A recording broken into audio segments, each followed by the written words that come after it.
Lawyer, wife, mother, mental health caregiver. Welcome to Truth on Tilt.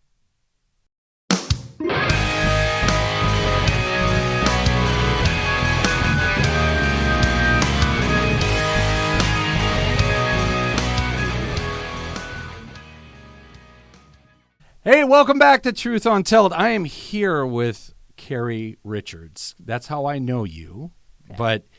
But she is an attorney here in Orange County, California.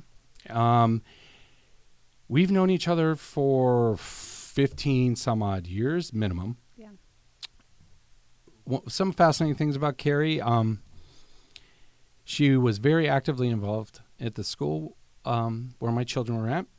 She then became a mom herself, and that's a journey all in itself, all while still practicing law. Then she became a mom, and then she also became almost a full-time caregiver for people, for someone suffering from mental health. When you look back, who was the original Carrie? The original Carrie is, my vision is of a very bright, joyful soul that really lived to bring joy to other people, and was always searching for opportunities to solve problems or to make someone's day a little bit better, brighter. And did that change when life got so hard?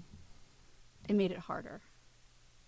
But the whole concept, what underlies so much of my life choices, is not letting anything break my spirit, no matter how hard it got. So when you said it got harder, what got harder? The lawing, the motherhooding, the wifing, all of it? Yeah, I think it was hard in different segments. I mean, even when you just start out in any profession, there's stress build. Stress comes throughout all of it. And not all stress is bad, but as you accumulate more and more stress and it peaks, it's like how you recover and help yourself back into that joy mode or that hope mode, really. So I think in the lawyering, it started out great. It's so fun. I was totally in a situation I never thought I'd be in at a big law firm, but it got super hard. And you lose your life in those moments, and you can't quite recover it without making a significant change. And I think the same thing happens in each of those segments of becoming a wife, becoming a mom, or not getting to become a mom, really, for me, with all the infertility challenges that became so hard and stressful. And then you get to become a mom, and there's obviously added challenges there. And then obviously with the mental health, you really don't really get to see that one coming. So I think that was probably the ultimate challenge to keep the joy going. Well, what's so remarkable about you is that you still somehow or another on the outside look like you're able to handle the law, handle mom, handle wife, handle caregiver role. What is your trick, or are you like a duck on a pond where you see this nice little duck floating across, but underwater, man, those legs are just going nuts? Yeah. I mean, there's definitely times when it felt like that, but I'm highly sensitive to imagery in the world and people pretending like their lives are great when they're not. So I actually, one of my tricks is allowing people into your mess. So they're like, I was built up and restored because people were helping me paddle harder when I needed to. I wasn't doing it alone. And I think that's the fear, is that I never let myself become isolated when things get hard, because that's really what I see as kind of people going downhill when you start pulling away. Well, you know, when I think of successful professional women, one of the things, and maybe it's just a stereotype, but the one thing I've noticed is a lot of them refuse help. They're like, I got it. Do you believe that's true? When you look at successful professional women, are they that stubborn that they just don't accept the help, even though someone's just trying to give a helping hand? Yeah, we're very stubborn, and I'll include myself. I think life kind of broke my stubbornness down to a degree, but being humble enough to accept help is actually a criteria for being uber successful. And that's not obvious, especially because especially young female attorneys have been told, you got to do this all on your own. You have to know all the answers the first time, and you need to be perfect. And it's hard. Do male attorneys get the same bit? They may have that. I think we probably accelerate that or accentuate that more because there's a lot to prove. Even today. I mean, it's very interesting, even in my own life, the way that stigma, even with my own dad, quite honestly, that I'm a working attorney, female, president of a company, owner of a law firm. I mean, those are huge things that I never thought would be part of my resume, but they didn't happen because I did it by myself. They only happened because I wasn't stubborn enough to not get help. So it's a tricky guard to let down, but if you want to be successful, you have to do it. So let's go back to undergrad, Carrie, really quick. Yeah. When you were undergrad, were you thinking law school, CEO, bitch ass mom, like wonderful wife, or were you thinking, I just need to get through undergrad? I definitely had a vision. There's no question I had a vision. And I probably had the mom vision the strongest, but I certainly had a passion for health law that started as an undergrad. I got into University of Chicago and Northwestern Theater School, and then Chicago had this law and medicine program. And I was so invigorated by the academic intensity of U of C that when I got there, I knew, given the investment, that would be of my time, money, and energy, like setting out a path that was financially stable and meaningful impact on the world in the health realm, really made it clear that was kind of the direction that I was headed. So I didn't see CEO, I didn't see a partner in a firm, but I knew I wanted to help the legal profession from the health perspective. But the rest of it really just unfolded in, I think, making good decisions along the way and choosing the right people to work with at the companies that, I was selected to work for. Yeah, I mean, it's pretty hard because when you look at gender role theory, right, there's a traditional and a progressive form of feminism, right? The traditional role is even though the mom's working, the mom still believes she needs to be the caregiver. She still needs to make sure meals are made. She still needs to make sure homework is done. She still needs to make sure clothes are cleaned. There still makes carpools are set up. Yeah. Where do you fall in that realm? Are you the traditional? Are you hybrid? Are you progressive? Where everything's 50-50? So this might offend some people, but how I refer to myself is a domesticated professional, because I put and prioritize my parenting responsibilities as probably even an etch above my professional responsibilities, because it's a short time and I'm launching a legacy of humans into the world that need to be awesome. They need to be good people, hard workers, productive, kind. That takes a lot of effort to make that happen. And so even at our firm, we call ourselves parents practicing law. We are not attorneys with kids, because everyone in this group of people knows that we are going to support each other in our parenting role as much as, if not more than, our awesomeness as lawyers. And that's the problem I think big corporations have in the United States, right? They've totally lost the concept of moms and dads are parents first. There are not a ton, but there are some out there that put, corporate over family all the time. And that usually leads to a poor ending. Yeah. What would you say to any of the moms out there listening right now? Is it okay to miss, though, a couple of your children's events? Or do you believe, no, you got to be there for every single one? Yeah, I'm all about quality over quantity. I never had parents go to my practices growing up. And I don't really feel like that's the best for anybody. I think creating independence for your kids and letting them know that even if you're not there, you're still their biggest fan. I mean, sometimes I'm the last one running in, like trying to get there, but there was a call or, I remember when my kids played baseball, one of my sons said, "I saw you" on a phone call during my game. And I was like, your games are 2 hours. And I was getting work done, and I'm doing the best I can.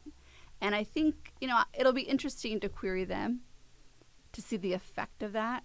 But I also know they value what I'm trying to do professionally.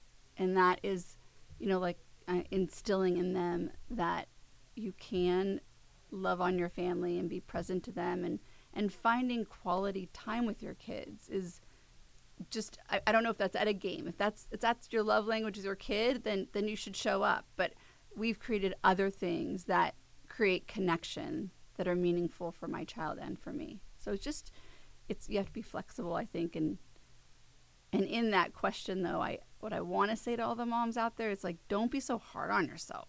Like, this guilt that rises through women trying to do it all, I just wish I could squeeze out of people, because there's so much of their energy and their mental exhaustion is built around that guilt. And I think my kids are still in that period where, they definitely have thoughts to share, but me working through and not feeling guilty and feeling great about what I'm doing, that's a trick. It's a skill set that more women should think about. Well, the biggest problem with women is a lot of women love to ruminate. They love to think about how they messed up, how they fucked up. They just do. I always joke with my wife of almost 30 years that, I sometimes think that if you didn't have something to worry about, you have no reason to breathe. And it's a mindset, and I don't know if it's something the way she was raised or if it was just something within. A lot of people like to say traits you're born with, but I don't think you're born with that. Yeah. What advice would you give to these women? Like forget about it. Yeah. Move on. Totally. Tomorrow's a new day. The sun will come up tomorrow. Annie said it. She's saying it to us. I know. Right? Well, no, and I'm not a ruminator. So it's very interesting. I think my husband is more of the ruminator. Maybe every relationship has to have someone that does that. That exhausts me, and I can't go back. I have no regrets. I mean, not that I have no regrets, but I can't change what happened. So in our family, we say the repair is more important than the damage. Fix it and move on, and then let it go. Because you're going to ruin the next day if you sit in that. So I think it's a coping mechanism to not ruminate that you can develop and stop your brain from that cycle. But that is where some of that, when it's overdone, over rumination is a very dangerous thing. And I think some women can start to cycle if they're doing that too much. Well, let's go from mom, CEO, partner in law firm, to wife, CEO, partner in law firm. How has being such a strong professional attorney such as yourself affected marriage? In ways I did not anticipate, I think, is probably the best honest answer. In all fairness, I mean, I think my husband had no idea what he was getting into. And the level of drive I have, quite honestly, I think that's probably the hardest thing, because I'm always going. And I mean, until the day I die, quite honestly, there's more impact to be made. And not everyone lives in that light. And I think you're attracted to people that have a different approach. He definitely, I mean, standing next to him is like being in Hawaii on vacation. Absolutely. You know? He is totally on.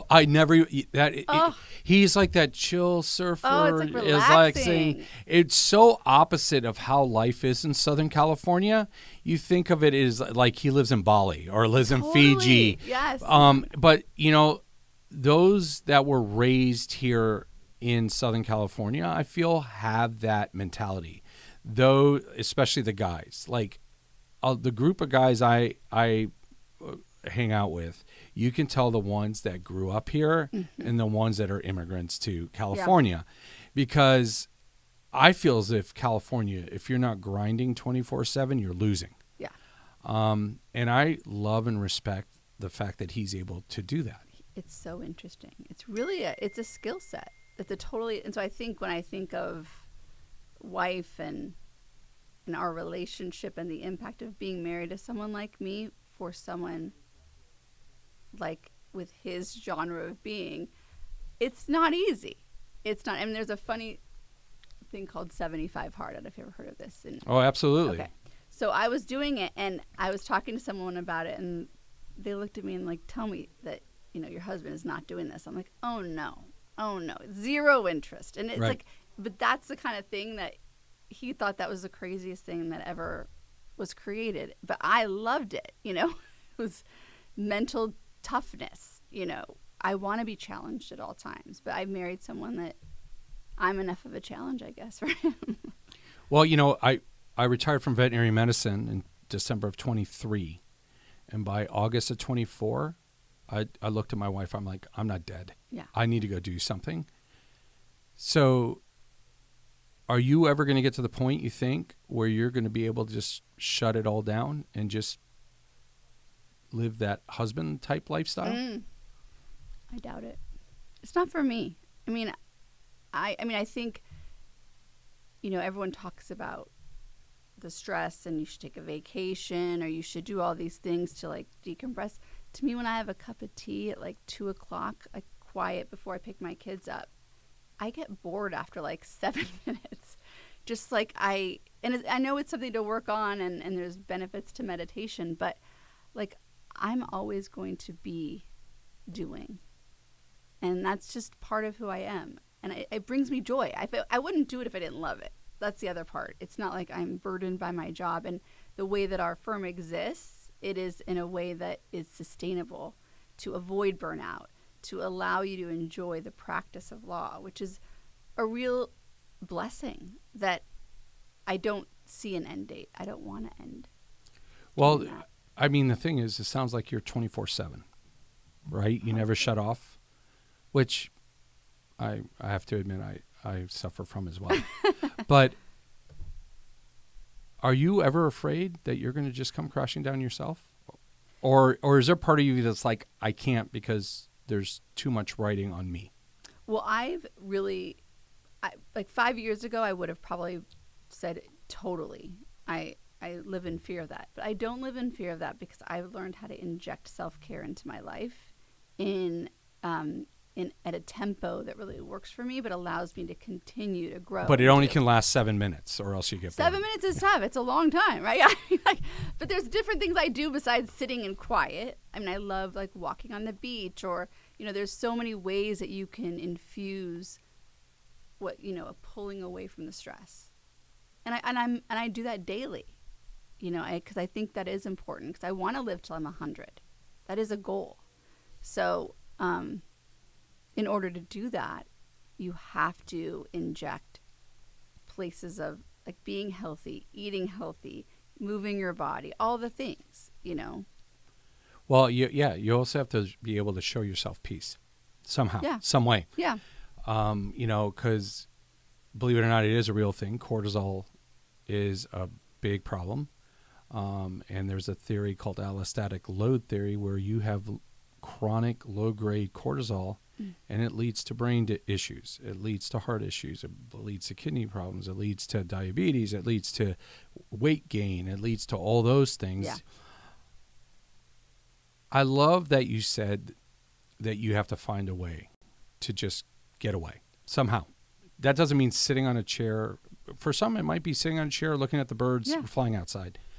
I love to people watch. It's fun, right? Anything, and just exploring what's their day like. I mean, you can go off and just get a mental break, right? I mean, I think that's especially for knowledge workers, and in spaces where you're constantly getting information, absorbing information, doing something like that. I mean, I am not a big TV watcher, But like I recently came across a show that is just like great, and I'm like, oh, this is why people do this. What show?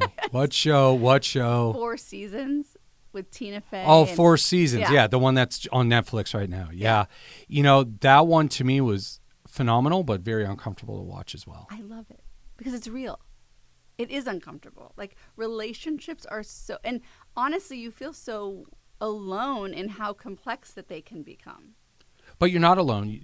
You're not the only one that is going through the things that you're going through. Yeah.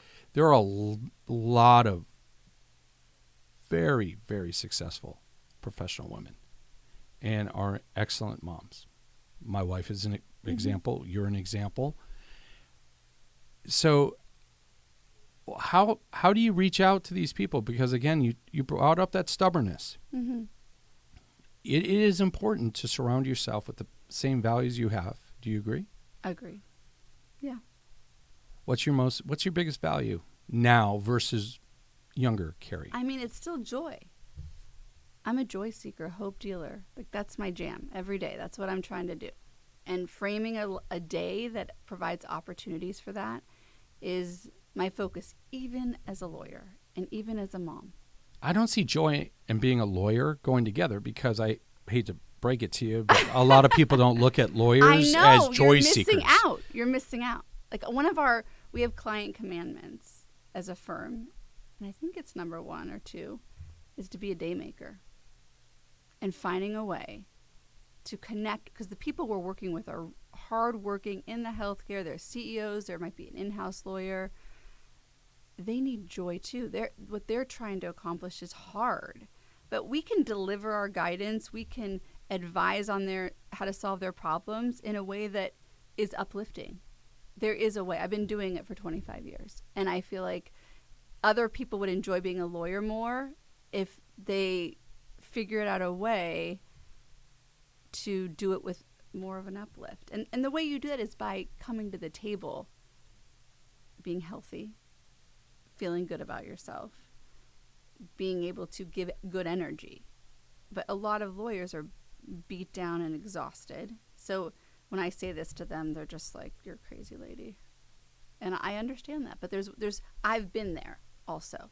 I mean, I do remember when I was driving to Foley and Lardner, and someone reminded me of this story, so I must have told someone else. And she said, remember that day you came to work and told us that you were hoping you'd get hit by a truck? Just so you didn't have to work, just a broken leg, just something small, because work was so hard. So we've all been in a place where it wasn't fun and it was beating you down. But like crawling out of that and staying out of that is really what makes me love what I do. How do you show restraint when you get to that breaking point? Because we all do, where you feel like you're giving more than your fair share to all these relationships, whether it be work, husband, mom, life. If I'm being honest, faith. I'm been very blessed with a lot of grace to see things from more of a divine perspective.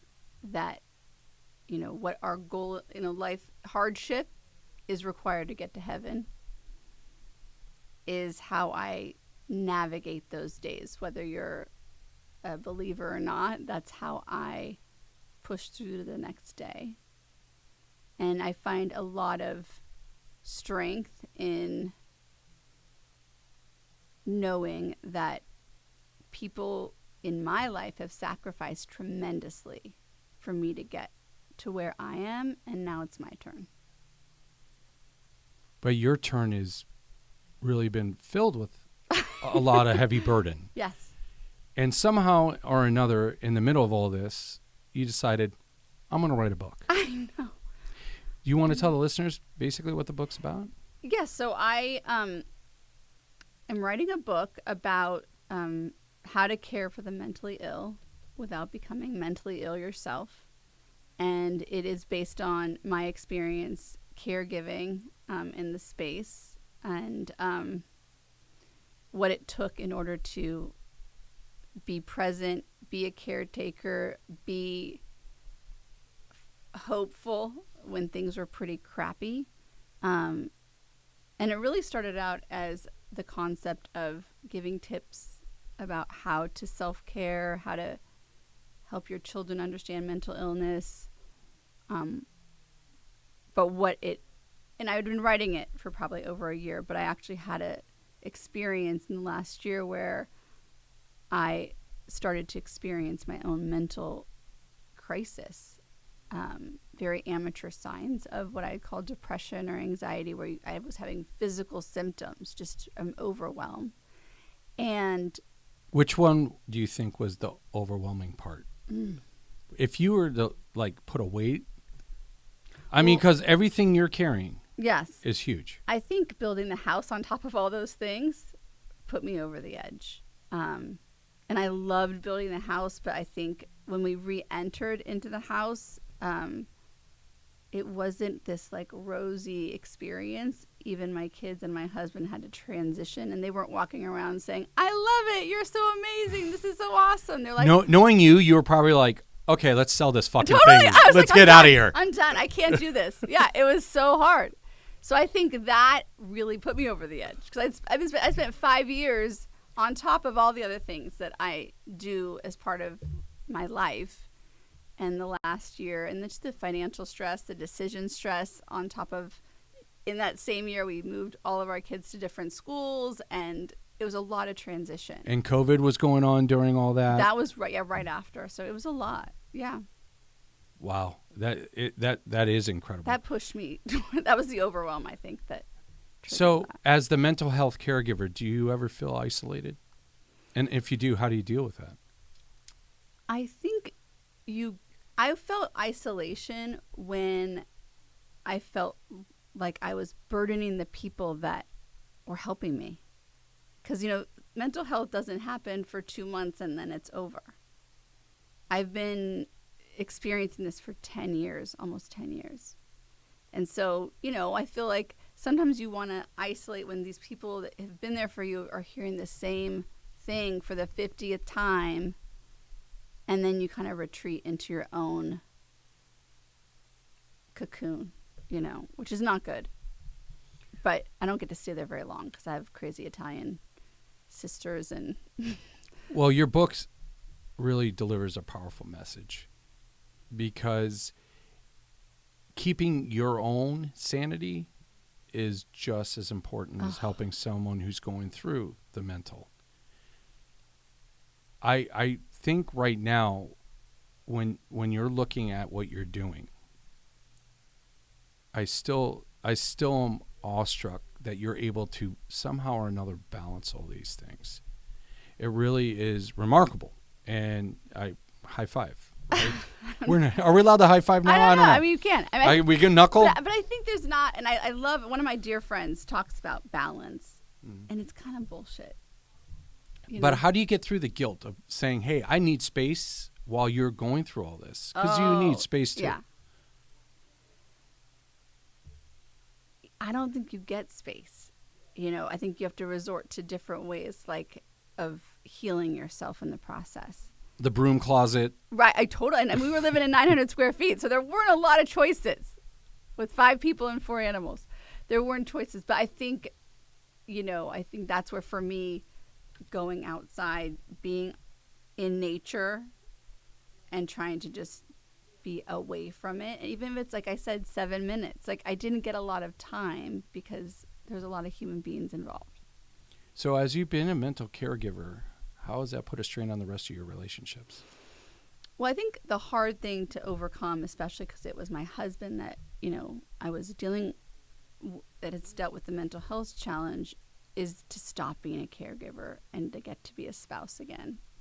And that's really a work in progress, because you live with that. I think any wife or husband that's even gone through any kind of illness with their loved one, you are always on it. If you do watch 4 Seasons, even Claude, his obsession with, are you okay? Are you okay? Do you need this? I'm like, oh my gosh, definitely relate.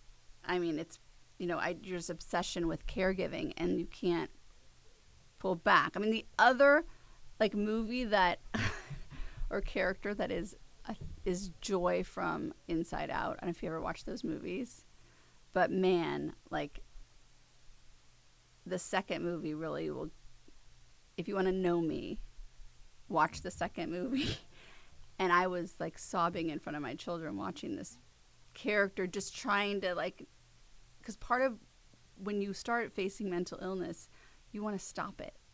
You want to stop it. Like stop being depressed, stop being anxious, stop being ruminating, stop staying up all night, stop not eating, you know? And you can't because the brain's already broken. The brain's transitioned.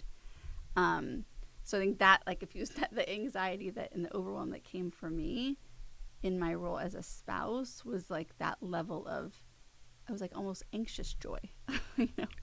In the past 10 years, has there ever been a morning where you've woken up and you're like, it's going to be a good day, there's going to be no mental issues? Or is it every day you wake up, you're like, we got to check in and see where we're at?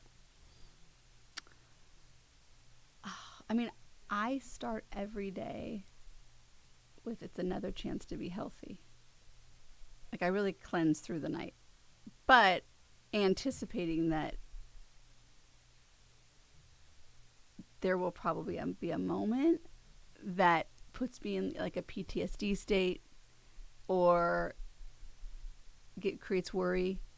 You know, there's a lot to supporting someone even after they're in remission. Like after 18 months following a break, I'm on like hypervigilant surveillance because I'm a crazy Italian woman. And so I've had to work hard to let go of that. But yeah, every day it's like you don't kind of know what you're in for. For those of us who don't know what it's like to live with someone where you have to really worry about mental health, can you walk us through what we would call a quote-unquote bad day?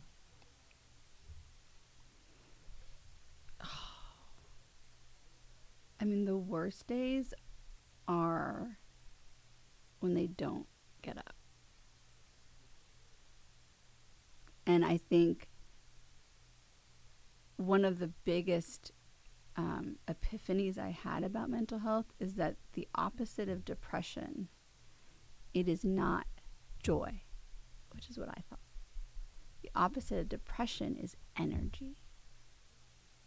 And when you have someone with no energy, they cannot get up. It was like absurd to me.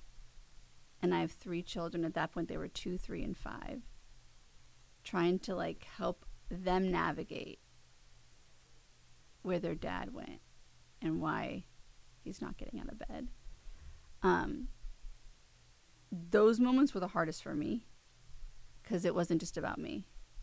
And it was trying to like help them understand where he was in such a dark place, you know. And even like my son, who was 5, said, "Are you in love with that guy? Because he's kind of mean. He's kind of mean to you." And I'm like, you know, he's having a hard time. He's having a hard time. He's not feeling great. And, you know, we're trying to like help him. And by our kindness, we can help him feel better about himself. And it was just like how do you explain that to a kid? And so I think those were the hardest days of being a parent, and being depressed is the hardest. It has to be the hardest part. So I think I was like, my role was really to support their awareness in a healthy way. On those days that he's really having a bad time, do you think he knows how much that is affecting the family, or is that just not even part of the thought process? It's a pretty crazy phenomenon that comes with it, the whole like amnesia aspect. They don't really remember. Like if he was listening to this, I don't know if he will, but like I don't think he remembers that day or those days, or some of the tricky moments that we navigated as a family.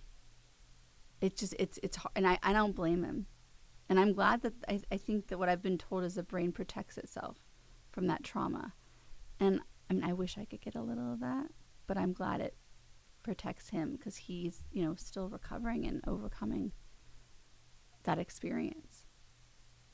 What would you say to someone who wanted to argue with you that you also have mental illness because you never shut off? You always have to be on the go. You always have to take care of people. You always have to work. You always have to be doing something. Some people look at that as a mental illness. I've been accused of that as well. What would you say to them about that? Try it out. Because it's better than the alternative.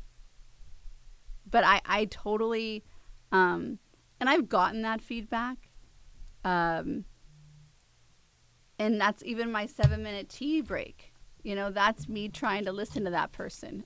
Like, maybe it's not, but it's just, and we're all built differently. And we all have different coping mechanisms. Like, I was raised to drive, to motivation, and immigrant work ethic was like all in. There was no sitting down. There was no, there's always something to do. And it's been interesting to see my siblings grow into their own management of that. And I have one sibling that's awesome at napping, and she knows how to take care of herself in that realm. And I respect that. I really respect that. For me, I can't sleep in the middle of the day. That's not the way I cope with my stress. I'll go for a run or go walk on the beach. Have you ever taken an afternoon nap? Ever? Only when I've been sick. So it doesn't really count. Yeah. See, for me, I think 3 hours of sleep is a lot. Oh, yeah.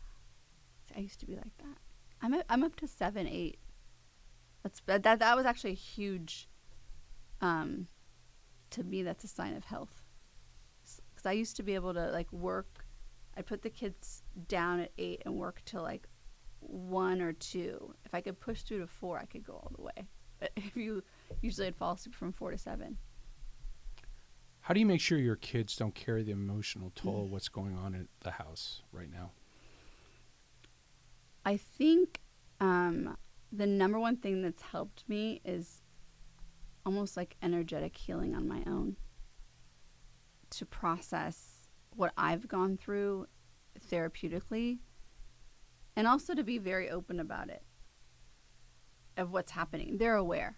Like, I have not hidden this experience from my kids. They're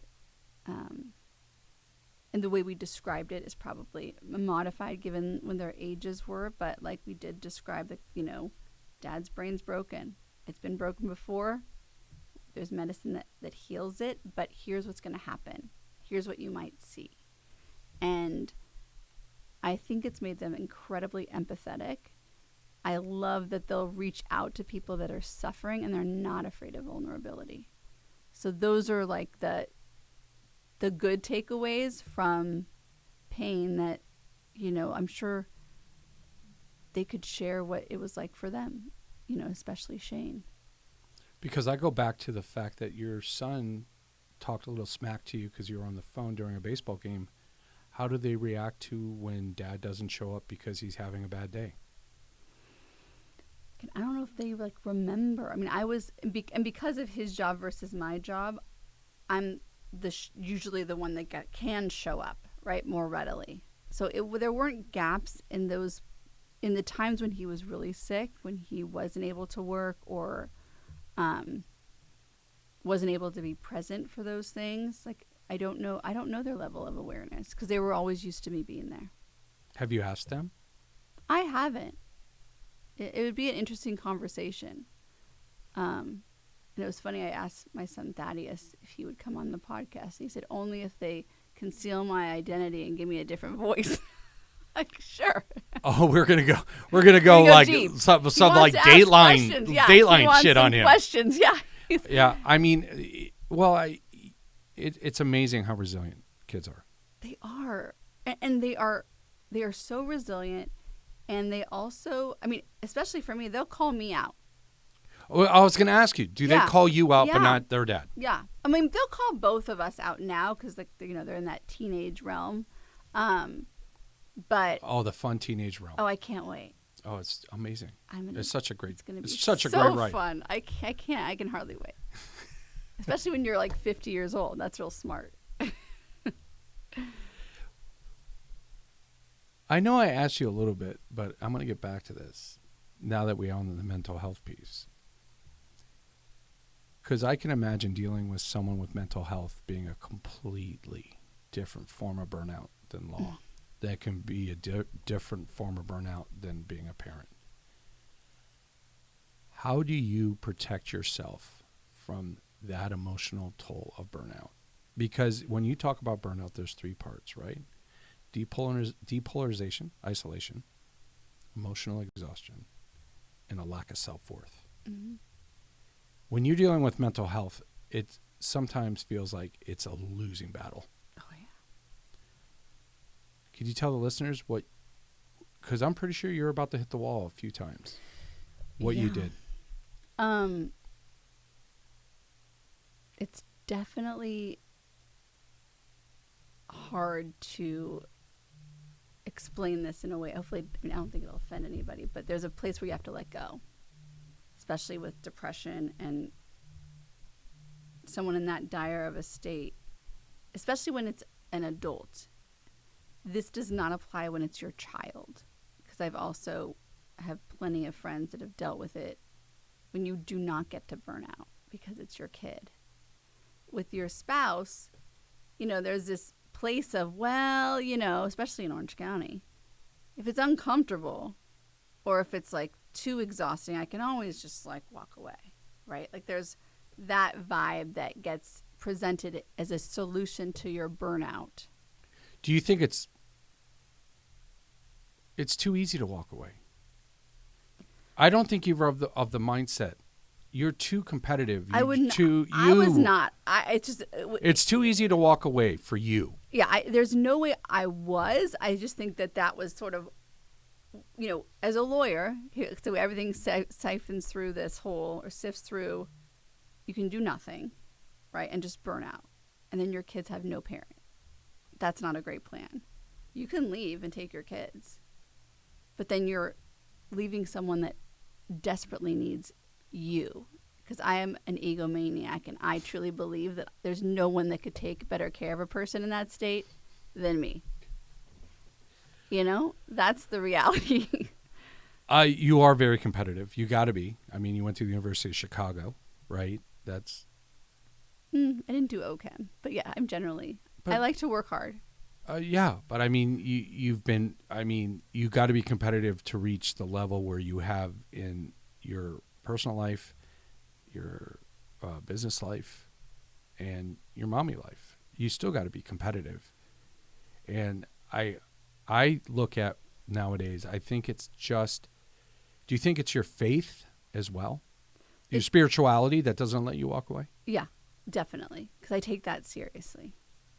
I really do. And I know, there's some incredible spiritual advisors that have helped me to stay on track, even when this world would think, yeah, you're nuts for doing all the things and in the way that you're doing them. But, I'm run, like, I love deeply. And I love my family. And, we're like definitely a little Sicilian. So we take that to a whole different level from that Italian, like, I'll do anything to protect my family. And so I think when you're hit with some kind of crisis like that, you do kind of go into war mode. Of like, I got you, and we're going to be okay.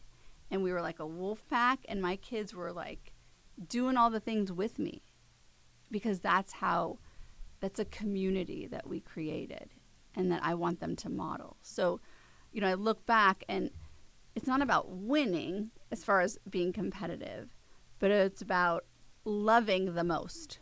That's the competition that I'm in. Like, I want people that are that come across me to be loved like the most. What advice would you give to someone who thinks they're failing at everything? Call me. Because I've been there. There have been moments when it sucks. Everything seems like it's going the wrong way. I like to play Shabuzi Good News on those days. It really works for me.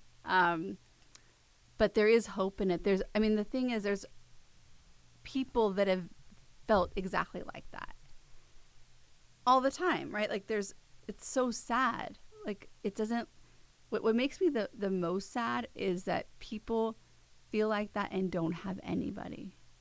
Like, that's our biggest tragedy. I love Mother Teresa. She's like my number one girl. And she says, like, the biggest, like, poverty is out of loneliness. And man, if we could solve that, I think a lot of the other things associated with poverty will be addressed. Well, Carrie, I'd like to welcome you to the platform. For our listeners, Carrie will be having a podcast called Mothers in Law. And then also excited for the book that is trying to go through its final things, which is a nightmare in itself. I mean, you just throw that on top of your whole pile of life, which is unbelievable. You know, people look at me and think I'm crazy. I'm going to look at you and think you're crazy.